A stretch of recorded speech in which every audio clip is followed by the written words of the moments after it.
No one at the table knew what the boy was hiding. Not his parents, not his cousins, not even the grandmother who claimed she could read people like open books. But that Thanksgiving night, something inside 16-year-old Noah was shifting, quietly, dangerously, like a storm forming far out at sea, one that nobody notices until it hits the shore.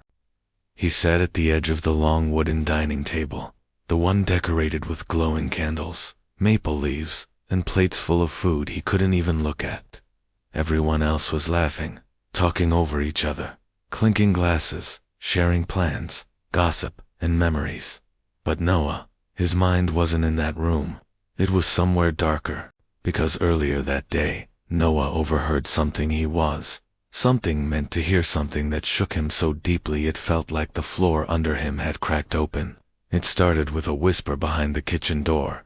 He had walked toward the kitchen to grab a glass of water, and just as he reached the doorway, he heard his father's voice, low, frustrated, and trembling. "I don't know what to do with him anymore," his father said. "The teachers say he's reckless, distracted, failing everything. If he keeps going like this, he's going to ruin his future." And then his mother's voice, "Maybe he already has." Noah froze, not because of the words, but because of the disappointment in their tone. It was the same disappointment he had spent years trying to run from. He had always hoped they didn't notice how lost he really was, how confused, how tired, how hollow. But they saw everything, and now he knew it. He backed away quietly, the cup trembling in his hand. Something inside him sank slow, cold, heavy. He had always felt alone, but hearing his parents say it out loud, hearing them give up on him, that hit deeper than anything he had faced before. All through the afternoon, while everyone prepared for Thanksgiving dinner, Noah disappeared. No one noticed. He sat behind the old barn, staring at the ground, thinking about every wrong turn he had made, every mistake, every moment he wished he could take back. Why did he feel so disconnected? Why did he feel like a stranger in his own home? Why did it feel like he didn't belong anywhere, not even here? As the sun set and people arrived, Noah returned to the house, but he felt different, numb, silent. The kind of silence that makes people worry if they can feel the storm inside you. By the time dinner started, Noah felt like he was sitting in a movie, watching a life that didn't belong to him. Plates passed by him. Questions floated above him. Laughter moved around him, but he wasn't really there. No one realized he was spiraling deeper with each second, except his grandmother. Her old eyes caught his from across the table. She didn't smile, she didn't joke. She just looked at him with a strange intensity, as if she knew something was wrong, as if she could sense the darkness he was drowning in. And then, suddenly, she said the one sentence that silenced the entire room. "Noah has something he needs to say tonight." Noah's heart stopped. Everyone stared at him. He felt heat rush to his face. His chest tightened. He wanted to say he was fine. He wanted to laugh it off. But when he opened his mouth, something entirely different came out. "Do you ever feel like you're failing at everything?" he whispered. The room fell still. "I mean, all of it," Noah continued. "School, family, expectations, even being myself. Do you ever feel like you're trying so hard, but somehow it's never enough?" His voice cracked. His parents froze. His mother's eyes widened. His father's fork slipped from his hand. Noah didn't look at any of them. He just stared at the table, at the reflection of candlelight trembling on the silverware. "Because that's how I feel," he said. Every day, there was nothing but silence. Even the air felt heavier. And that moment right there, at a Thanksgiving table full of food he couldn't eat, and people who didn't understand, was the moment that Noah's life, quietly, subtly, began to change. But he had no idea yet.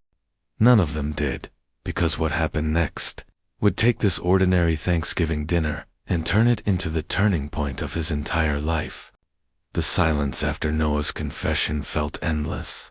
Every family member sat frozen, unsure whether to speak, comfort him, or pretend they didn't hear what he said. But his grandmother, calm, steady, unshaken, spoke first. "Noah," she said, her voice soft but powerful, "look at me." Slowly, he lifted his eyes. "You are not failing. You're searching." Those words landed differently, like they were aimed not at his ears, but at the broken places inside him.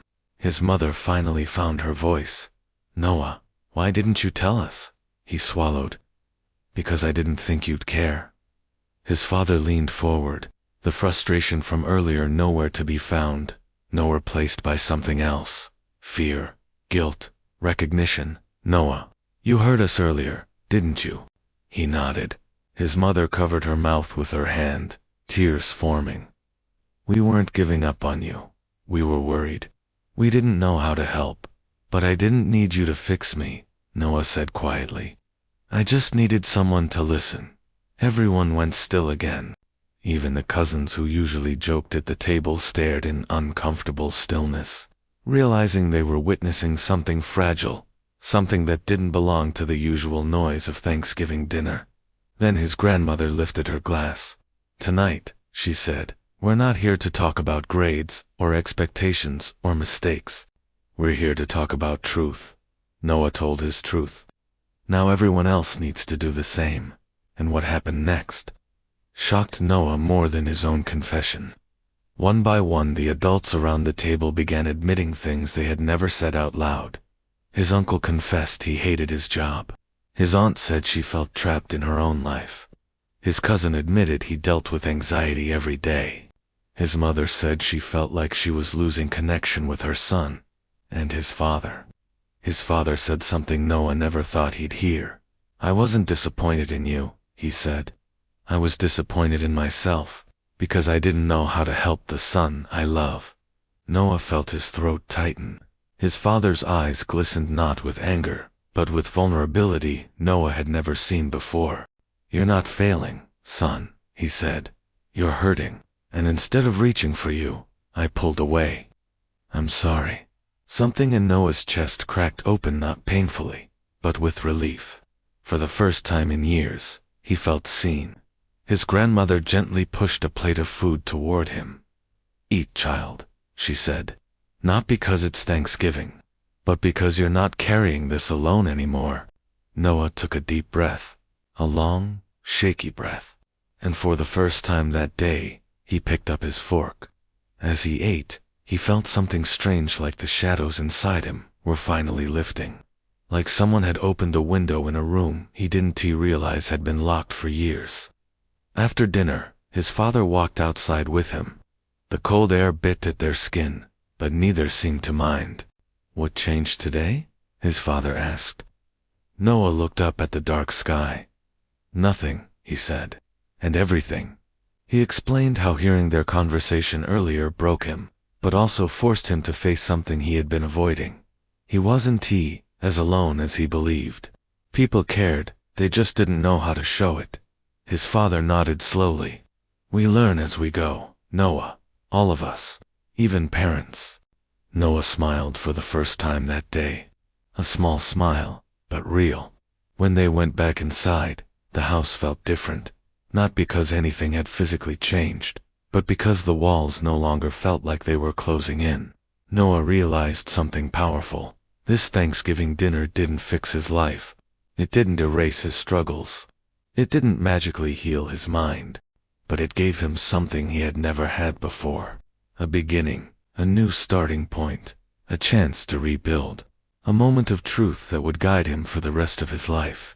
And in that moment, Noah understood something he would carry forever. Pain doesn't destroy you. Silence does. And the day you speak your truth is the day your life begins to change.